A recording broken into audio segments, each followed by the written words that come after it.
We are in. We've gaveled in just for the work session on the Board of Equalization here on January 9th at 1 p.m. Mr. Constant, once again. Christopher Constant. Oh, Gretchen Wemhoff. Pete Peterson. Forrest Dunbar. Austin Davidson. Felix Rivera. Eric Croft. Fred Dyson. You can go ahead and say, sir. Jim Frederick. Great. That's what we have on the table, and I think we can do this expeditiously. I appreciate people being here. We have online. Dick Brady. Dick Training's online. Do we have the chair, Mr. D? G? He may come on. Bill G is the chair, and Jim Frederick is the vice chair. So to use time, when the chair comes on, he can say whatever he would like. Mr. Frederick and I were talking briefly before about the reason for this work session and some of the difficulties of having an understaffed Board of Equalization. But Mr. Frederick, tell us about the Board of Equalization. We are a board of that reports to the Assembly, and our function is to hear unresolved appeals of property tax assessments. We don't deal with the property tax itself. We deal with the assessment. There was on. I'm sorry to interrupt. Could you please speak up a little bit louder? I think the recording is picking you up, but it's a little bit difficult to hear you. Very well. Thank you. Okay. There was laid on the table a report that Bill G submitted as to the results of 2018 Board of Equalization, and I'll do kind of a quick recap of some of the significant numbers here. That there were 357 appeals filed in 2008, which was down 26 from 2017 and 36 from 2016, and that's been a trend for the last several years of declining number of appeals filed. Of the 357 appeals, 243 were resolved by the assessor's office and did not require a hearing before the BOE. 106 appeals were scheduled for hearings and 25 were withdrawn after scheduling. Either they were resolved or the appellant failed to appear at the hearing. The remaining 81 were heard by the BOE with the results that 75 had the value upheld and 6 had the value adjusted downward.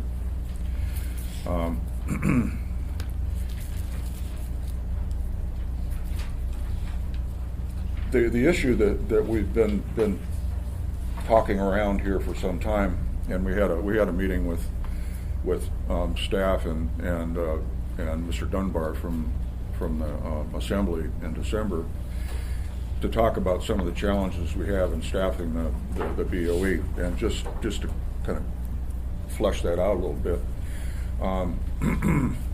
We operate in the hearings as a 3-person panel. And the hearings are scheduled Monday through Thursday at 8:30 in the morning and 1 o'clock in the afternoon. And your schedule is sort of packed in the beginning of the year, right? It is. We generally have our first hearings in the last of March, and we're supposed to be done by the end of May. Every once in a while we have something that slips over for scheduling reasons or whatever into the early part of June, but not typically. March, April, May, you're hearing. Yeah, right. Mostly April and May. So the challenge is that the hearings take place during what most people would consider a normal work day and can last as long as a half a day. So a little bit of a challenge for somebody that doesn't have a flexible work schedule. For someone like myself who's retired, it's a little bit easier to do that. But we currently have, we had some people step off the board here since our last set of hearings, and we're down now before you folks entertain new applicants. We're down to nine members. So with the new 3, you'll be up to 12? Up to 12. And I think Bill and I tend to agree, and I think staff agrees too, that if we got closer to 15, it would be a lot less pressure on each individual. I'm sure everyone understands it, but for the public or those members that don't, I mean, we used to have this obligation, opportunity, power ourselves. We delegated it to the board. It's a volunteer group. They don't get any compensation, right? That's sir? correct. And they're relatively busy for 3 months out of the year, March, April, May, this is mainly April, May, where they do these assessments and or hear the appeals on the assessment. Frees up our time and to some extent us having to stare at our constituents and rule against them. But it's a difficult board to staff because it has a fairly intense workload, at least for part of the year. Yeah, so part of the reason we're here is for them to tell us about that and also us to use whatever means we have to drum up people who might be interested in doing this. This is Quinn Davis.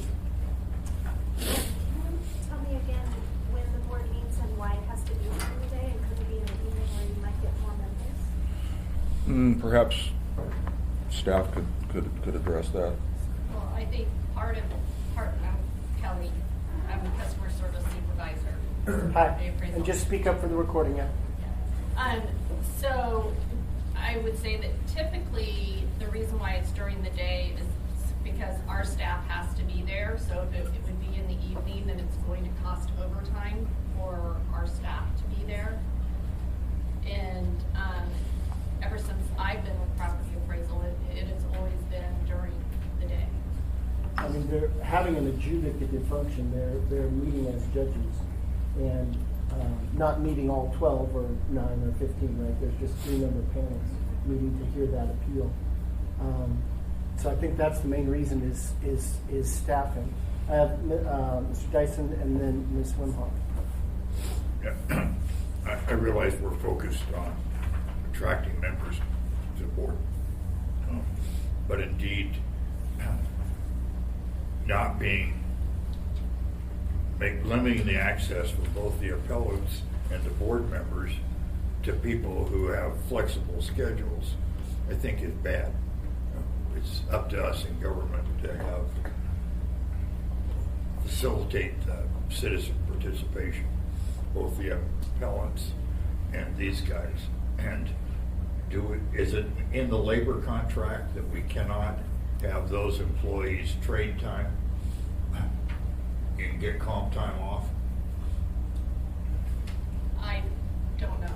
Are your staff represented by a union? Yes. Yeah, I can try to answer some of those questions. My name is Jack Damus. I'm the assessor for Anchorage. So yeah, a lot of the individuals, the appraisers that we work in these BOEs, they are under union. If they were to work nights, the overtime would be required, and depending on their schedule, they may not be able to flex that either. I'm sorry, the last words? Depending on what kind of schedule they have, they may not be able to flex their schedule, which means that they would have to work overtime. So as far as our budget goes too, I don't know what that would look like, but that would certainly. So have you ever had a Saturday or a nighttime session? Yeah, so this was before my time. Behind me's Brent Schlossstein. He can probably speak a little bit better than I can as far as the experience that he had when we did have that. Identify yourself for the record. I'm Brent Schlossstein, I'm Deputy Assessor. Yep. And before we had 3-member panels, we had panels of 7 to 9 sitting in the evenings from 6 o'clock until midnight. Right now we have 2 panels a day, 2 to 3 panels a day, one in the morning, one in the afternoon. We can chunk through the appeals fairly efficiently that way. Because at night, you would only have time for 1 panel per night. So they're about 4-hour-long panels, generally. I mean, it depends on how heavy the workload is any particular night, so we may have withdrawn it, so it's a little lighter. But we found that we were, at one point, we were staying until 1 o'clock in the morning, until the full board decided that we would only go until 10:30, 10 or 10:30, I can remember. And we would line up 35 appeals to be heard at one time, at a time before the board was, before the whole appeal process was reworked. And you may only have some nights 4 people show up out of 35. Yeah, but that's problems with the whole system before. That's not necessarily a night or a weekend problem. That's a 7 to 9 member panel and come as you want process I there. think the base part of that though is at night, you would only have time for one panel, which can hear, usually we're scheduling 8 or 10 hearings, 10 different appellants at a time. So you would really cut down on it. Twice a day, hearing possibly 18 to 20 appellants, they actually show up now. Okay, sir, but that's part of the process of having a little stake in the game. So if you don't show up, you miss something, and having a different process. I wondered if you guys could put your heads together and think about whether not switching it all, but having one optional Saturday session or one optional nighttime session when it might work for some of your staff, not all of them surely, that could be an option for those people who can't get away. It wouldn't move the entire process there, but having that option for people who couldn't make it on a weekday might be good. We said it, but Mr. Trainey's on the line. Wanted to make sure we got that recognized. And Mr. Weddleton came in while we were discussing this. Ms. Winhoff. Yeah, actually, I have the same concept going. And when I think of what I'm hearing, there's 3 parts. There's the board, there's the appellants, and there's the staff. So of the 3, we're working with people that may or may not have to work their work schedules out. And Go ahead. Sorry, let's see who's next in line. Go ahead. So when it's a teacher thing, I'm the only one talking. Okay. So the idea is, in order for us to be more helpful and accessible to our residents, I think that the idea of pulling together something that does give them an option, and I know a lot of boards who require staff do meet in the evening. I was on the public transit board. They meet at 5, and all of their staff are there. So I don't know if they're in the same union or not, but I think that you've got some groups that are doing it already, and it would be really neat if you could find a way to make it easier on our volunteers on the board, and definitely help out our residents who may have to take off work to do that. Great. Yeah, Mr. Costa. I think that there's a big difference between a board that meets for an hour and a board that meets for 4 and 5 hours. And, I can understand why the effort keeps it in a day. And so maybe there's a middle ground where once a month, I don't know how frequently you meet, where there is an allowance made for one meeting that is in the night, where those that just can't make it can go there. And then that would allow some people on the board to say, that's a good time for me, and be in that slot.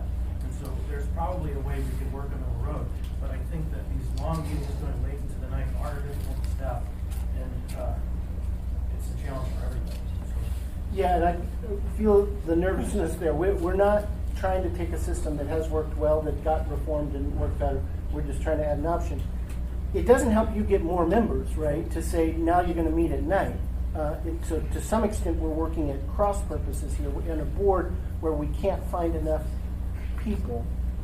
It's not asking them to do different or more service ain't going to help. Or is it, Jim?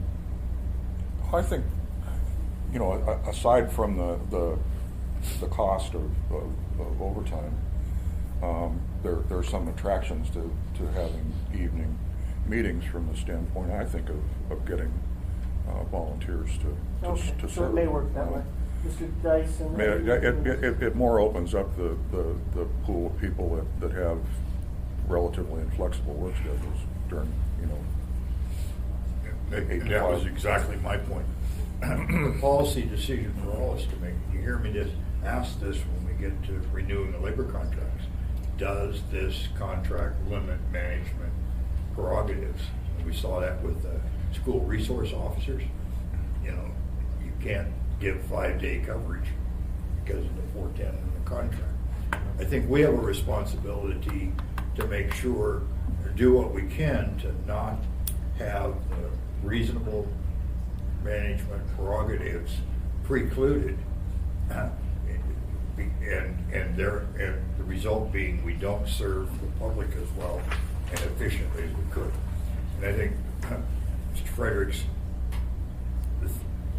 perspective that having only daytime meetings excludes a whole class of people, you know, who don't have flexible work schedules and or punching a clock from participating.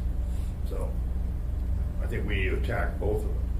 And if Mr. Frederick says that we can get more qualified people if we don't have the meetings during the day, I think that's a viewpoint that we need to give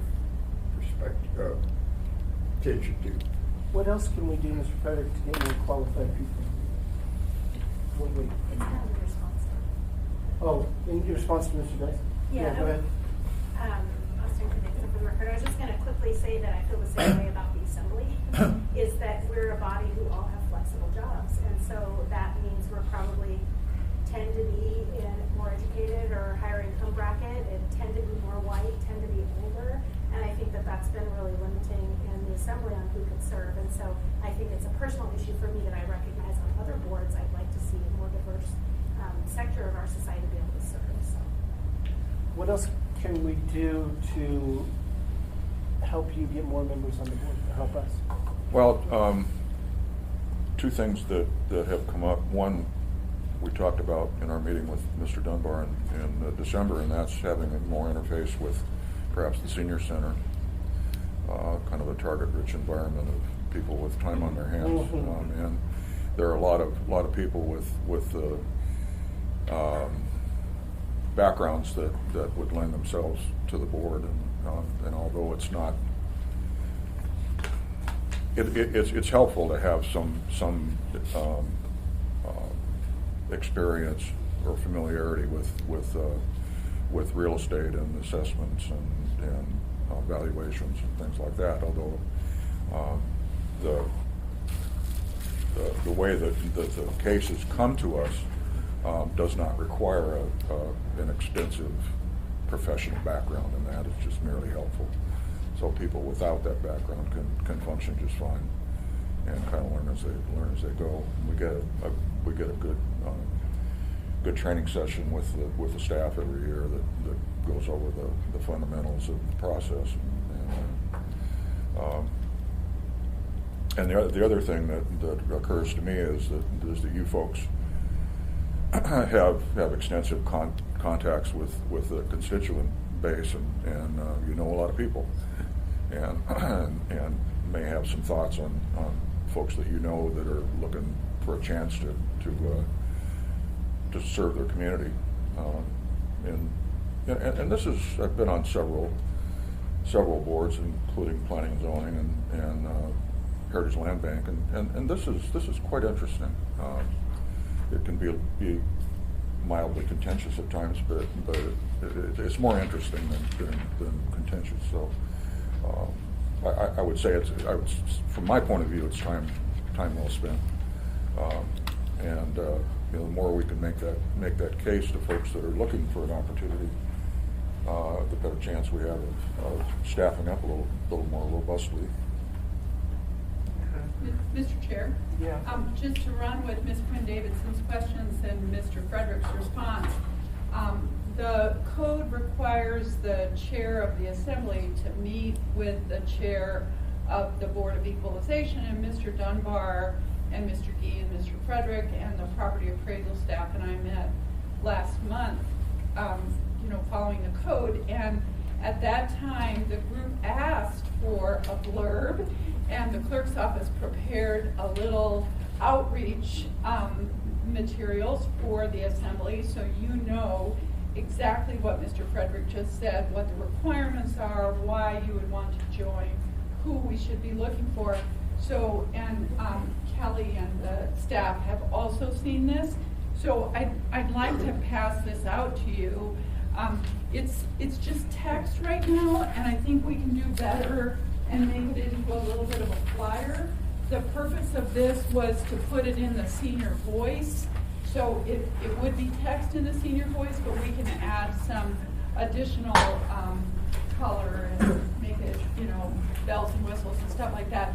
But we'll get that out to you. But again, we're trying to fulfill the clerk's office obligation to, we provide staff to the board to facilitate them with you. So anyway, we'll be in, let us know if you have any questions or if there's anything else that we can do to make this happen. Any other locations, any other ideas to get this info out? Great, okay. So, Mr. Rivera. Thank you, Mr. Chair. So I was just going over the Muni website, and under the municipal clerk's page have all of the different boards and commissions that are under the assembly. And I think it might be helpful if the application is somewhere on this page for folks interested in applying. And if we maybe detail a little bit more about the qualifications that we're looking for, particularly for the Board of Equalization. So we put it there as well as the senior voice, probably there first, huh? Can we do that? Through the chair, thank you very much, Mr. Rivera. As some of you know, Heidi and I have been acting as the liaisons for the assembly and the board, and we've been working with property appraisal. We're transitioning. Desiree is going to be taking this over, and she made a note for that, Mr. Rivera. So I anticipate that we will get that updated probably in the next week or so. There's kind of a little odd thing about the Board of Equalization in that those people submit resumes to property appraisal, and it says they just submit resumes to the clerk's office for the chair, which is really odd because all other boards and commission members submit an application to the mayor's office. So we might need to try to figure out how to navigate that to make sure that it's somewhat consistent. You all got an email in December that says, are you okay with these members? And the reason for that, one time we just submitted them and the administration said, wait a minute, that guy's suing us. So that's why you got this email. You get the email ahead of time, and the administration does too. So if Mr. Rivera, if you'd consider talking with us about a vetting process, I know you've had something to do with boards and commission members, we'd appreciate any help with that. Absolutely. Mr. Ponston and Mr. Peterson. So on to this flyer here, just two thoughts or questions. One, it might be wise to define quasi-judicial board. Do you have in big letters? Because it is different, it has a specific definition, and it's not clear here. And that might scare some people off. And then the job titles, the following fields, is that something that is a requirement? No, because either it creates a bar, people won't apply because they aren't those things. So we might add something that says, or have a general interest, or some other qualification would make them, right? Because this, if you aren't real estate, tax, banking, engineering, mortgage, or law, you're not going to apply. There are a lot of people who might be eligible and qualified who aren't those things. And then the last note I would make is that it would be wise if these are the targeted people to send this also to the kind of affiliated groups of these people, the bar, the Alaska Acres Real Estate Board, the local accounting groups, because I think with just some well-placed emails, it's a lot of applicants, of people who are qualified. Thank you, Mr. Constable, through the chair. Interestingly, those requirements are in the code, and I think the property appraisal department I believe that those are in the code. Isn't that correct? Some of those are in the code. I don't believe. But we'll double check that. Double check. We'll double check that. And then the second one is, just so you know, last year when the board had this dilemma, the chair, Mr. Dunbar, sent a letter to every single Rotary in Anchorage. And guess what response we got? 0. So we will target. But I also, Madam Clerk, I also suggested that we reach out to Alex Manning and look. Here he is. Alta Manning. That's right. The one suggested I had to Mr. work. Peterson. Yeah. Mr. Peterson. Thank you, Mr. Chairman. And I was just reading this, and I don't know if it would help or not, but it looks to me like someone would think that they're not qualified if they don't have some sort of a legal background, or maybe being a real estate agent or something. But I think a lot of people have got the expertise to be on this committee. I just think when you talk about what they do and the quasi-judicial thing in there, it almost sounds like you need to have a legal background. But actually, the question that I have is, because of the earthquake we had in November, are we expecting a larger number of appeals this year? Because people are going to think that maybe their home is damaged and should not be valued as highly as it was previously? Mr. Gates, did you want to talk about that? I was going to read what the code says about qualifications of members for the Board of Equalization, since we're on that topic. I guess how the advertising is worded could change, but the code says in 1205-50E2, members shall be appointed on the basis of their general business expertise and their knowledge or experience with quasi-judicial proceedings. General business expertise may include real and personal property appraisal, the real estate market, personal property market, and other similar fields. Though it's not as, I guess, tightly worded as it might appear, as Mr. Pearson was reading it off. So, We're just in the beginning of the process for this year. Do you guys have any idea whether there's going to be more appeals? Yeah, so I can kind of speak on behalf of that. So Friday I'll be presenting the annual evaluation report, and one of the topics I'm going to talk about actually is the earthquake. Just really one quick slide on it. But yeah, right, we do anticipate that there will be more appeals this year because of the damage to properties derived from the earthquake. Now, does that mean that the Board of Equalization is going to hear more? That's another question. Hopefully, we would hope that most of those appeals will be settled, as is generally the case. 70 to 80% get settled before board action, or before board action. Yeah, exactly. So,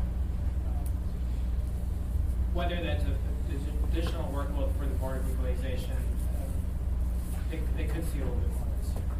Eagle River wants to speak, so Ms. Wimhoff, and then Mr. Dyson, and then you, Mr. Wimhoff. When I look at the attorneys, judges, and everything that, of course, is in our charter, I'm also thinking of they may have judicial experience, but they may not have experience in certain areas. But I'm also going to suggest that you consider the professional mediators, because that is filled with judges and people who spend a lot of time assisting people in solving problems like that. So it'd be the professional mediators of Alaska. Thank you. Mr. Dyson? Yeah, at the end of our discussion, I have a couple of operating questions for the staff. But Jermaine here, there's somebody that gets a property appraisal from the muni has a limited time in which they can apply for appeal at. When does that time out? Green cards get mailed on January 15th.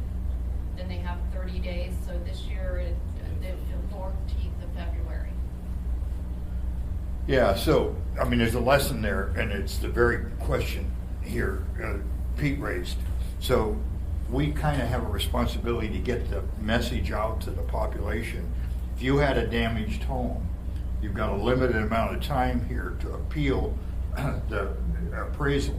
My guess is that's a fairly well-kept secret. And I think we ought to mobilize whatever efforts we have, maybe even a public service on some of the radio stations, and maybe in the newspapers, to get that out, because a lot of people are going to get bit on that one, including people that have unoccupiable property, and a whole lot of commercial buildings in my area, they are not going to be back online for months. And so anyway, I think what I just said is very valid. People need to know they got 30 days and the clock's ticking. careful asking the assembly for help. Now we're gonna drum up business for you, and we're gonna organize. So we don't expect to be asking for help anytime soon. Again, Mr. Weddleton. Well, if I could expand a bit on what Fred said, I think it says on the card pretty clearly. However, that's not necessarily enough. You know, it's like advertising, you gotta hit from multiple directions. So I think it does make sense.